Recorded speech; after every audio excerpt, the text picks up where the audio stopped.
Bueno, aquí me encuentro hoy con mi querida amiga María Andrea Calero. Vamos a rematar Semana del Derecho Público conversando con María Andrea sobre lo que podríamos llamar el ABC de nuestra reforma al CEPACA. Hola María Andrea, ¿cómo vas? Feliz Hola día. Gustavo, ¿cómo estás? Y también un saludo especial para todos los seguidores del CEDEP que nos están viendo en este momento, que se están tomando un minuto para actualizarse, porque uno de los propósitos del CEDEP es siempre mantenerlos actualizados. Y hoy nos convoca precisamente, como dice Gustavo, el ABC de la reforma del CEPACA. Lo que queremos es que ustedes tengan una idea absolutamente clara sobre cuáles son esos principales aspectos que la ley 2080 reformó en el texto original del CEPACA. Bueno, somos muy privilegiados además porque María Andrea está en todos los escenarios académicos de reforma del CEPACA que se están dando por estos días, así que vamos a aprovecharla y vamos a entrar en materia. Primera pregunta que te quiero hacer, María Andrea, ¿cuáles son los principales mecanismos de celeridad del trámite procesal introducidos en la reforma? Uy, pues digamos que esa es una muy buena pregunta porque el espíritu o uno de los ejes de la reforma del CEPACA era precisamente el de fortalecer la celeridad del trámite procesal, especialmente del proceso ordinario. Y se tomaron varias medidas tendientes a lograr ese fortalecimiento. Una primera medida es la relativa al fortalecimiento de las competencias del ponente.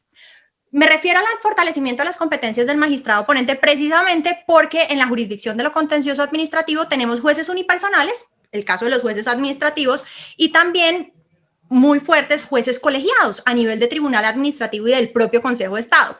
Y los jueces colegiados tienen dos tipos de competencias. Competencias que se surten a nivel de sala o sección o subsección y competencias que se surten a nivel del magistrado ponente. Como se podrán imaginar, naturalmente, las decisiones de sala son mucho más demoradas, precisamente porque tienen que ser consensuadas, que las decisiones que adopta un magistrado ponente. De esa forma, uno de los principales puntos tendientes a la celeridad del trámite procesal es el fortalecimiento de las competencias del ponente.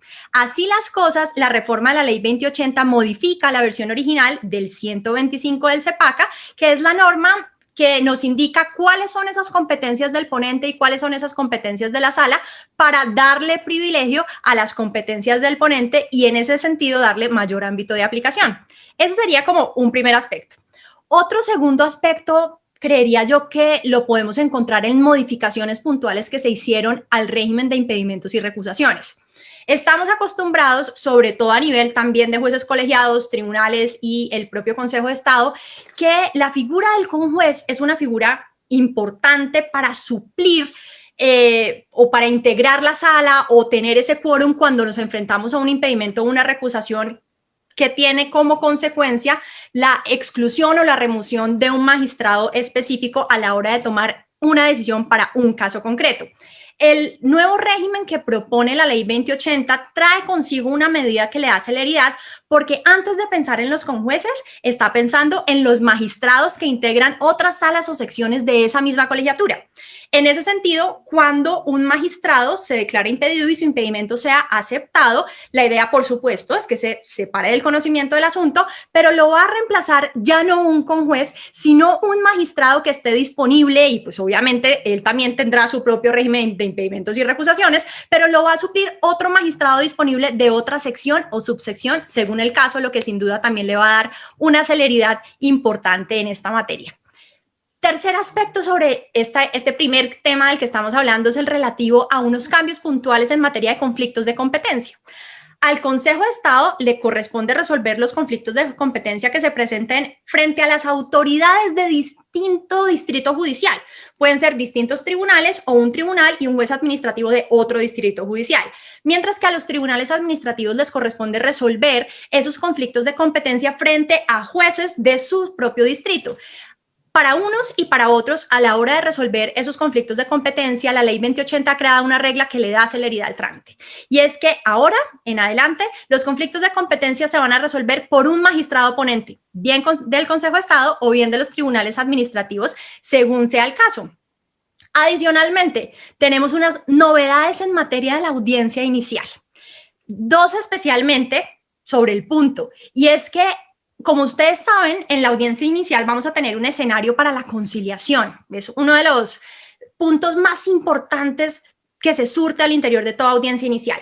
Pero el CEPACA introduce una nueva regla y es que la audiencia inicial no se va a suspender en caso de que no se aporte la certificación o el acta del comité de conciliación por parte de la entidad pública, cosa que ocurría en el pasado con frecuencia.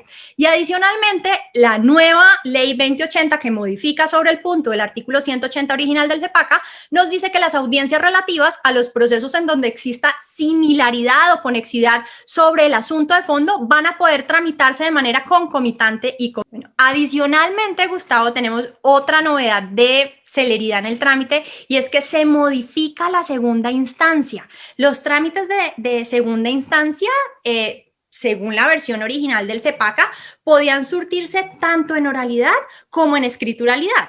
Es decir, el magistrado ponente de la segunda instancia, fuera este del Tribunal Administrativo en caso de que la primera viniera de los jueces o del Consejo de Estado en caso de que la primera viniera de los tribunales administrativos, podía decidir si en la segunda instancia se hacía audiencia de alegatos y sentencia, dando aplicación a la oralidad, o si mandaba alegar de conclusión en segunda instancia por escrito y se expedía una sentencia también proferida por la sala por escrito. Pero ahora el CEPACA modifica ese trámite de la segunda instancia y solamente vamos a tener escrituralidad en la segunda instancia. Y adicionalmente se flexibilizan los traslados y el concepto del Ministerio Público. En cuanto al traslado del recurso de apelación de la sentencia, obviamente una vez interpuesto el recurso de apelación, la contraparte o los demás sujetos procesales van a poder pronunciarse sobre ese punto, descorriendo el traslado respectivo frente al recurso, pero se elimina precisamente como mecanismo de celeridad la figura de los alegatos de conclusión en segunda instancia. Cosa que me parece del todo acertada, Gustavo, porque muchas veces los alegatos de conclusión en segunda instancia no eran otra cosa que la reiteración de la postura de las partes para el caso, y ahora solo vamos a tener alegatos en segunda instancia cuando en segunda instancia haya práctica de pruebas, lo que sí tiene pues todo sentido. Y te diría que adicionalmente, para cerrar esta primera pregunta, pues hay una importante modificación en lo que tiene que ver con el auto admisorio de la demanda, porque la ley 2080 deroga el 612 del CGP, lo que quiere decir además que modifica directamente el 199 del CEPACA y a la hora de hacer esa modificación está eliminando los famosos 25 días del plazo de gracia que debían agotarse para que el término del traslado empezara a correr. Ahora, el término de traslado de la demanda, que es de 30, siempre ha sido de 30 y nunca se ha modificado, empieza a correr pasados los 2 días desde la recepción de la notificación electrónica que se haga. Entonces, me parece que para dar respuesta a tu pregunta, esos serían como los principales aspectos. Bueno, son sin duda ajustes concretos, reales, efectivos en términos de celeridad en el proceso. Ahora, cambiando de tercio, pero sin duda también en la misma línea, te preguntaría cuáles son los cambios en materia de resolución de excepciones. Uy, eso es uno de los grandes, es una de las grandes modificaciones de la ley 2080 porque incluso maneja un esquema distinto del que veníamos trabajando con el decreto legislativo 806. La lógica ahora en materia de resolución de excepciones es la siguiente. Las excepciones se proponen durante el término de traslado de la demanda. De ellas, se corre traslado a la contraparte por secretaría sin necesidad de auto por el término de 3 días aplicando las normas del CGP. Y la gran novedad, entonces, no es en materia de la formulación o de la proposición de las excepciones en sí mismas, sino de cómo se van a resolver. La ley 2080 le apunta a que es ideal que esas excepciones previas se resuelvan antes de la audiencia inicial.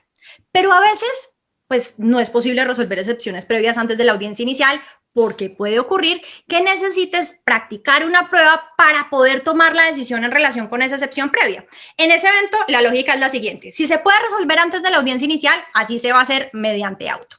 Pero si no se puede, precisamente porque para resolverla necesitas practicar una prueba, entonces vas a decretar esa prueba en el auto que convoca la audiencia inicial, vas a practicarla en la audiencia inicial y en el marco de la audiencia inicial se va a tomar la decisión relativa a las excepciones previas. En cuanto a las excepciones mixtas, eso es otro cuento, porque ahora, a diferencia de lo que está ocurriendo con el decreto legislativo 806, las excepciones mixtas se pueden declarar probadas en cualquier momento del proceso por sentencia anticipada. En materia de las excepciones mixtas, es otro cuento, porque ahora las excepciones mixtas se aclara con la ley 2080 que siempre van a declararse probadas no mediante auto, sino mediante sentencia, que se puede proferir de forma anticipada porque precisamente, y seguramente hablaremos de eso más adelante, es uno de los eventos que dan lugar a la sentencia anticipada. No, pues claro, eso es fundamental. Y ya que tocaste el tema, entonces te pregunto, ¿cuáles son las novedades en materia de sentencia anticipada? Digamos que la ley 2080 se adentró en el tema de la sentencia anticipada. Ahora, digamos, se desarrolla esa idea original del decreto legislativo 806 que introdujo la figura, pero la ley 2080 la termina de perfilar y de aterrizar. En resumen, ¿cómo quedamos en materia de sentencia anticipada? Se puede dictar sentencia anticipada en dos momentos distintos. Antes de la audiencia inicial, bajo unos requisitos, y en cualquier momento del proceso, bajo otros escenarios. Entonces, voy a empezar por cuándo podemos dictar sentencia anticipada antes de la audiencia inicial. Se puede dictar sentencia anticipada antes de la audiencia inicial cuando se trata de asuntos de puro derecho, cuando no haya que practicar pruebas, cuando solo se solicite tener como pruebas documentales y las documentales ya han sido aportadas bien en la demanda o bien en la contestación, cuando obviamente respecto de ellas no se haya formulado tacha o desconocimiento, porque si no habría que agotar etapa probatoria precisamente para surtir ese trámite. Y también cuando las pruebas solicitadas por las partes sean impertinentes, inconducentes o inútiles. En estos eventos, mediante auto, va a fijarse el litigio y va a correrse el traslado para alegar de conclusión. Pero en cualquier etapa del proceso encontramos varios momentos en los que también podemos hablar de sentencia anticipada. En cualquier etapa del proceso, cuando las partes o sus apoderados de común acuerdo se lo solicitan al juez, bien por iniciativa de ellos o por sugerencia del propio juez. Si la solicitud se presenta en el transcurso de una audiencia, se va a dar traslado para alegar de conclusión dentro de ella. Pero si la solicitud se hace por escrito, las partes podrán allegar junto con la petición sus alegatos de conclusión, de lo cual se dará traslado al Ministerio Público después por 10 días y el juzgador podrá siempre tener la libertad de rechazar la solicitud de sentencia anticipada cuando advierta fraude o colusión. El otro escenario en el que podemos tener sentencia anticipada en cualquier momento es en el evento precisamente que estábamos hablando hace un rato, cuando se encuentre probada una excepción mixta. Esa providencia entonces ya queda clarísimo que va a revestir naturaleza jurídica de sentencia y no de auto, cosa que no estaba tan clara en el 806, y adicionalmente la providencia que corra traslado para alegar de conclusión indicará sobre cuál o cuáles excepciones se va a pronunciar el fallador y surtido el traslado se va a proceder a proferir pues la sentencia. Sin embargo, después de oír los alegatos, el juez va a poder replantear su decisión. Si de los alegatos considera que de pronto lo que él estaba pensando en materia de la excepción mixta no se materializa, sin problema puede echar para atrás y en ese caso va a continuarse con el trámite surtiendo las etapas procesales que estén pendientes. Por último, también podemos tener sentencia anticipada, pero esto realmente no es una novedad, porque venía así en la versión original del CEPACA, también se ratifica en el 806 y la ley 2080 simplemente la ratifica de forma tal que es ponerlo de presente, pero no una modificación en sí misma, y es que en caso de allanamiento o transacción, de conformidad con el artículo 176 del CEPACA, también podemos hablar de sentencia anticipada. Pues hay muchas alternativas, muchas opciones, en últimas, para que efectivamente se presente la sentencia anticipada. Ahora, pasemos al tema de los recursos. En recursos ordinarios, ¿cuál es el nuevo régimen? En recursos ordinarios hay varias modificaciones. Los recursos ordinarios en la jurisdicción de lo contencioso administrativo son 4. La reposición, la apelación, la queja y la súplica. Y digamos que a su vez los podemos distinguir en ordinarios contra autos y ordinarios contra sentencias. Pues te cuento, Gustavo, que todos sufrieron modificaciones. Voy a empezar primero con los recursos contra los autos y después vamos a hablar de los recursos contra las sentencias. En materia de recursos contra los autos, la reposición cambió, porque la reposición dejó de ser un recurso supletivo. Ahora la reposición puede proponerse o más bien, la apelación y la súplica pueden proponerse como subsidiarias de la reposición. Perfectamente se va a poder interponer una reposición y en subsidio una apelación o una reposición y en subsidio una súplica. Ya veremos, ya hablaremos después cuándo procede la apelación, cuándo procede la súplica, pero la novedad es que antes la reposición era el plan B. ¿Y por qué digo que era el plan B? Porque el texto original del CEPACA nos decía que si un auto era apelable o suplicable, no era pasible de reposición. como si se privilegiara la apelación y la súplica respecto de la reposición, de forma tal que para poder recurrir en reposición yo tenía que descartar la apelación o la súplica. Ahora no, puedo unirlas y sacar mejor provecho del recurso. Por regla general procede, es decir, procede la reposición salvo que esté expresamente prohibida, y en cuanto a su oportunidad y su trámite se hace una remisión al CGP para todos los efectos.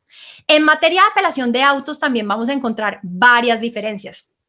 Lo primero es que originalmente el CEPACA planteaba un régimen dual de apelación de autos, porque unas eran las reglas para la apelación de los autos que se proferían por los juzgados y otras las reglas para la apelación de los autos que venían de los tribunales. Ahora el régimen se unifica. Adicionalmente, pasamos de 9 autos apelables a 7. Y digo 7 porque aunque ustedes van a ver en el listado del 243 actual que hay 8, pues el octavo realmente dice y todos los demás que sean apelables. Entonces hay 7 verdaderamente identificados, individualizados. En ese sentido, dejaron de ser apelables los autos que decretaban la nulidad procesal y el auto que prescindía de la audiencia de pruebas, que tradicionalmente eran apelables bajo el régimen original del CEPACA y que ya no lo son. También el listado sufre algunas modificaciones para robustecerlo. Por ejemplo, se incluye la apelación del auto que rechaza la reforma de la demanda, del que imprueba la conciliación y del que niega o modifica la medida cautelar. Todos estos no estaban expresamente consagrados en la versión original del 243 del CEPACA. Adicionalmente, se fortalece el efecto devolutivo, porque el efecto de la apelación en el régimen original del CEPACA era el suspensivo por excelencia, o digamos como regla general, porque siempre tenemos unas reglas especiales que están consagradas en el código, que nos dicen, mire, este auto se apela en tal efecto y este en tal otro, pero cuando no se dice hay una regla general, que en el chip de la versión original del CEPACA era el suspensivo. En cambio, ahora en el chip de la versión reformada del CEPACA va a ser el devolutivo. Y otra novedad es que se deroga el artículo 226 del CEPACA sobre los recursos aplicables a las decisiones sobre intervención de terceros. Originalmente, ese artículo 226 estaba en contravía con el 243.7 del CEPACA, porque el 226 nos decía, son apelables tanto el auto que acepta la intervención como el que la niega. En cambio, el 243.7 decía, es apelable el que la niega, en una clara contradicción. Y ahí, pues, los jueces tenían un problema porque tenían que privilegiar una norma u otra y se enfrentaban a una tarea difícil. Hoy, precisamente para evitar esa contradicción, el artículo 226 se deroga y el recurso de apelación queda únicamente regulado por el actual 243, modificado por la 2080. Esas serían como en materia de apelación las principales modificaciones, pero voy a hacer unos comentarios en cuanto a queja y súplica para no olvidarnos de esos recursos ordinarios también. En materia de queja, quedó parecido, aunque con algunas modificaciones más particulares que al régimen en el que estábamos acostumbrados de la versión original del CEPACA. La queja procede cuando no se conceda, se rechace, y esta es la novedad, o se declare desierta la apelación para que precisamente se conceda en caso de ser procedente. Y según el actual código CEPACA, modificado por la ley 2080, la queja también procede cuando no se conceden los recursos extraordinarios de revisión o unificación de jurisprudencia. Miren que el tema de incluir acá el efecto del rechazo de la apelación o del recurso extraordinario nos va a generar una superposición con la procedencia de la súplica, cosa que en el régimen anterior estaba claro. Digamos que si me preguntas, en este punto prefiero la versión original del CEPACA porque no generaba ese choque de los recursos. En la versión original del CEPACA era clarísimo que la queja era para la no concesión de la apelación o su declaratoria desierta, mientras que la súplica aplicaba para el rechazo de la apelación. Y así, cada uno tenía su ámbito de aplicación. Ahora, ambos recursos tienen o cobijan el escenario del rechazo de la apelación, cosa que no me mata, pero pues ya veremos qué dice la jurisprudencia para interpretar y hacer armónica la aplicación de estas dos normas. En materia de súplica, pues sabemos que la súplica es un recurso que aplica sí o sí para los jueces colegiados, porque precisamente parte de la base de una resolución horizontal del recurso, de forma tal que hay un magistrado ponente que adopta una decisión que es controlada por el resto de la sala de la cual él forma parte con su exclusión. Y hay 4 escenarios de súplica que se cobijan por la 2080. En cualquier instancia es suplicable el auto que declare la falta de competencia o de jurisdicción. En única o segunda instancia son suplicables los autos que serían apelables, es decir, los que encontramos en el listado de 8 o 7 del 243 del CEPACA en su versión actualizada. Y la súplica también opera en el marco de una apelación o de un recurso extraordinario cuando se rechazan, ahí es donde se cruza con la queja, o cuando se declaren desiertos. Finalmente, la súplica también aplica en las decisiones del Consejo de Estado que rechacen de plano la extensión de jurisprudencia. Esos son los principales cambios en materia de recursos ordinarios. Pues cambios estructurales, sin lugar a dudas, cambios de fondo en los recursos, digamos, sí, en la filosofía, en el sentido que van a impactar de manera directa su ejercicio. Ahora, en materia de recursos extraordinarios, ¿qué podríamos decir, María Andrea? En materia de recursos extraordinarios también tenemos modificaciones importantes, especialmente en lo que tiene que ver con el extraordinario de revisión y el extraordinario de unificación de jurisprudencia. En la jurisdicción de lo contencioso administrativo se tramitan 3 recursos extraordinarios: el extraordinario de revisión, el extraordinario de unificación de jurisprudencia y, finalmente, el extraordinario de anulación de laudos arbitrales cuando se trata de laudos arbitrales proferidos por tribunales arbitrales en los que hubo parte pública. 2 de estos 3 están sufriendo modificaciones. El relativo a la anulación de los laudos arbitrales no se está tocando para nada, principalmente porque esa regulación es una regulación que encontramos en el Estatuto Arbitral con el que no se metió la Ley 2080. Pero tanto el recurso extraordinario de revisión como el recurso extraordinario de unificación de jurisprudencia sí sufrieron importantes modificaciones.